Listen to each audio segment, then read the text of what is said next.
I'll tell you a story. I gave a seminar in the University of Kansas at St. Louis, and I was talking about this method of using magnetic beads and pulling them quickly away.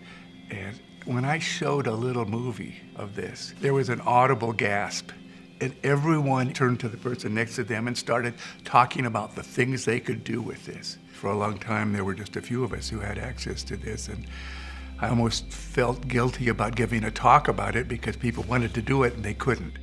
I've tended to be involved in projects where we have an antibody attached to a magnetic bead and use it to pull out a protein that's in an extract. Let's say, call it protein A. It turns out that when protein A binds to the antibody and you purify it away, sometimes other proteins come, like B.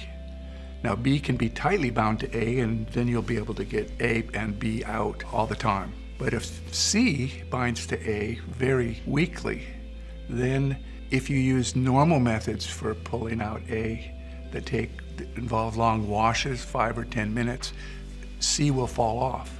With Extractman, you pull the bead with A attached to the antibody and C attached quickly away, and so you can purify in a matter of seconds. That means that much weaker interactions can be detected. I see one of the big uses is in drug discovery.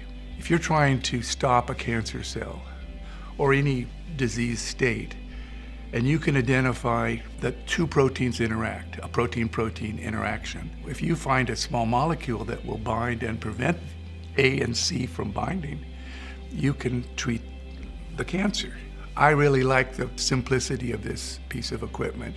It's intuitive. You can easily see what's going on and you can easily vary it. The flexibility is important, and it gives rise to a great deal of creativity on the part of the user. They can say, gee, I could try this for such and such, something that they could never do before.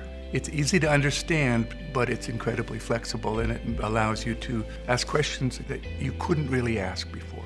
I'm a big believer that science progresses in fits and starts based on technologies and tools that become available, and I think this is a new tool that will find wide use.